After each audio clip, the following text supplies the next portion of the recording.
Всем привет, меня зовут Альберт, и сегодня я покажу, как работает шаговый двигатель. При помощи шагового двигателя можно сделать вот такой механизм. Можно сделать форточку в теплице и управлять ей дома. Если нажимаешь кнопочку «Топ», то тогда форточка открывается, чтобы все тепло уходило. А если нажимаешь кнопочку «Down», то форточка закрывается. Вот так обычно выглядит шаговый двигатель. И такие шаговые двигатели используются во всех роботах и во всех 3D-принтерах.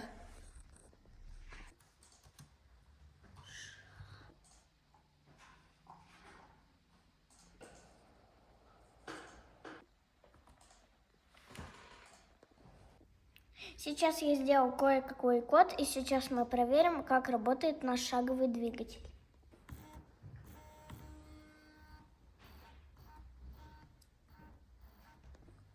Когда я нажимаю кнопку А, то он крутится влево. Если я нажимаю буковку Д, то он крутится вправо.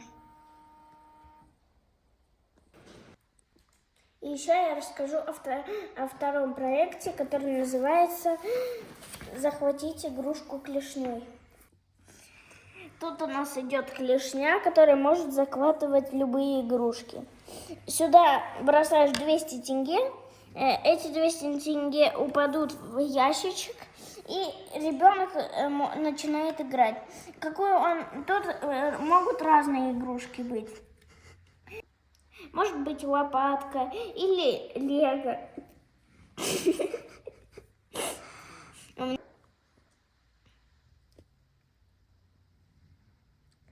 И туда можно ложить разные игрушки. Можно ложить лопатку или лего, или другие игрушки.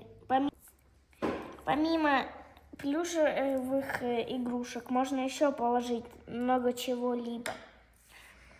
Когда мы бросаем 200 тенге, то начинается игра.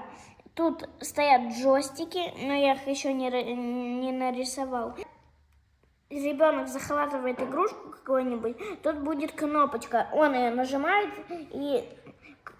и клешня специальную коробочку кидает эту игрушку, которую можно... Тут у нас будет коробочка.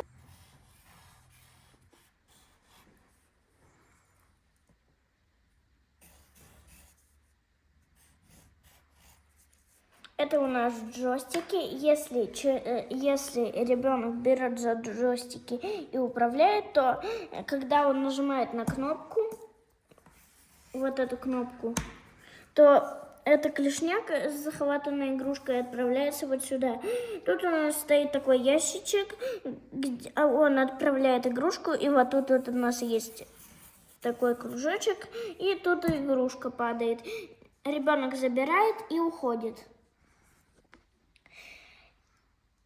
Вот этот проект, который я вам сейчас показал, он работает на том же самом двигателе, который я вам представлял.